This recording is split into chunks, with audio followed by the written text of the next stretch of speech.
Assalamualaikum warahmatullahi wabarakatuh, teman-teman. Kali ini kita akan membahas tentang tes potensi skolastik atau TPS. Nah, TPS ini merupakan sebuah tes yang bertujuan untuk menguji kemampuan dasar kamu dalam segi logika dan analisis. Tesnya itu nanti berupa penalaran umum, pemahaman bacaan dan menulis, pengetahuan dan pemahaman umum, serta pengetahuan kuantitatif. Kali ini aku bakalan bahas tentang soal UTBK dari segi penalaran umum. Untuk memahami suatu bacaan, biasanya kakak akan fokus ke setiap kalimat yang sedang dibaca, lalu kemudian kakak kasih garis di situ biar nanti pas balik lagi aku udah tahu nih ide pokok atau kata kunci dari kalimat itu tuh apa sih sebenarnya.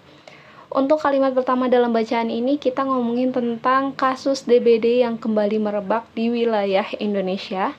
Kalimat keduanya itu ngomongin tentang data tahun 2020. Kalimat selanjutnya itu membahas tentang data DBD tahun 2019, mulai dari berapa penderitanya sampai berapa orang yang meninggal gara-gara DBD. Lalu kita ngomongin NTT, yakni kasus DBD di NTT secara spesifik. Kalimat selanjutnya itu ngomongin tentang statement dari Kementerian Kesehatan bahwa NTT adalah zona merah. Terus kita ngomongin Kabupaten Sika sama pernyataan dari Bupati Sika tentang penyebab utama DBD di lingkungannya dia. Nah, biasanya untuk pertanyaan pertama itu kita ditanya tentang simpulan. Simpulan itu biasanya kadang-kadang ditaruh di akhir. Atau kalau enggak, nanti kamu cari aja pertanyaan atau pernyataan kalimat yang menyatakan sehingga, jika, maka, dan lain sebagainya.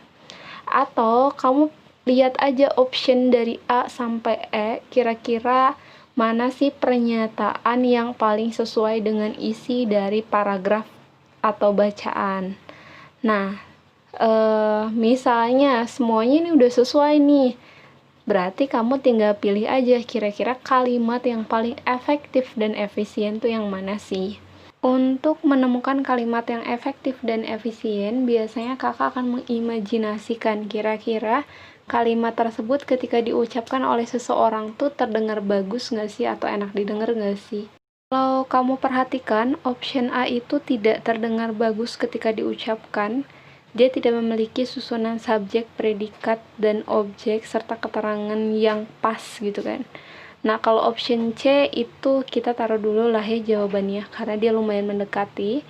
Kalau kamu perhatikan untuk option D dan E, dia juga tidak menggunakan kalimat yang efektif dan efisien sehingga tidak cocok ketika didengarkan. Jadi jawaban yang paling tepat adalah yang C. Karena selain dia sesuai dengan isi dari paragraf, dia juga menggunakan kalimat yang efektif dan efisien. Lanjut. Ketika menjawab soal-soal, kamu harus mengusahakan diri untuk fokus ke pertanyaannya. Pertanyaan kedua itu ngomongin tentang pernyataan yang nggak sesuai. Nah, fungsi dari menggarisi kata kunci di setiap kalimat adalah biar kamu gampang ngejawab soal yang kayak gini. Nah, option A itu ngomongin tentang penyakit DBD yang kembali merebak. Itu benar, itu ada di kalimat pertama. Untuk pernyataan kedua, NTT menduduki peringkat pertama, benar nggak sih? Nah, nanti kita lihat di infografis yang sudah mereka sediakan. Karena gini teman-teman, kalau penalaran umum itu ternyata selain dari kita harus peka ke setiap kalimatnya, kita juga harus peka ke setiap objek yang ada di gambar, grafik, atau infografis yang disediakan oleh soal tersebut. Nah, untuk menjawab pertanyaan nomor 2 ini, mari kita perhatikan sama-sama tentang infografisnya. Yang option B tadi kan masih tanda tanya ya, sekarang option C, NTB berada di zona hijau, bener nggak sih? Berdasarkan gambar, oh ternyata benar, NTB itu adanya di zona hijau dengan jumlah kematian hanya 1 orang saja. Lalu untuk yang D, penyebab DPD di Kabupaten Sika adalah lingkungannya kotor. Nah, itu udah dibahas kan tadi di bacaan yang di atas. Berarti option D ini benar dan sesuai. Sekarang yang E, kasus kematian DKI Jakarta katanya nihil. Bener nggak sih? Mari kita lihat dari infografisnya. Di infografis itu dinyatakan kalau DKI Jakarta itu kematiannya 0. Berarti benar ya, dia sesuai dengan bacaan tersebut.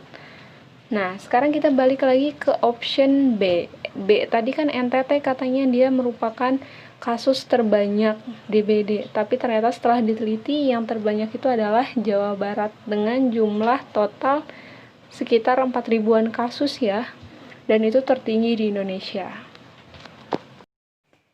Kemudian adik-adik untuk yang nomor 3 ini kita ditanya mengenai penambahan jumlah penderita dari tahun 2019 ke tahun 2020. Nah, tadi sebenarnya kakak udah pernah ngegarisin yang tahun 2019 dan tahun 2020, silahkan nanti tinggal jumlahnya di kamu kurangi aja. 2020-nya berapa, 2019-nya itu berapa. Nanti setelah dikurangi kita dapat hasil 12.010 jiwa. Nah, karena udah ada jawabannya yang E, jadi ya udah kamu jawab itu aja daripada kamu buang-buang waktu untuk menghitung jumlah yang meninggalnya dan lain-lain. Karena angkanya nggak ada yang sama ya, jadi udah aja jawabnya nomor E aja gitu. Lalu untuk menjawab soal tentang provinsi yang terjangkit penyakit DBD adalah kecuali, kita balik lagi ke infografis yang tadi, kamu silahkan perhatikan, di situ ada peta sebaran penyebaran DBD di Indonesia. Di situ Riau ada, Sumatera Selatan juga datanya ada, kebetulan Nusa Tenggara Timur juga ada, daerah istimewa Yogyakarta nggak ada, Jawa Barat ada. Jadi jawabannya itu yang D. Sebenarnya kalau kamu udah memahami si infografis ini, kamu bisa jawab langsung, tapi ya jangan ceroboh juga, nanti dipastikan atau di cross check lagi kira-kira yang ditanyakan tuh sudah tepat atau enggak jawaban kita.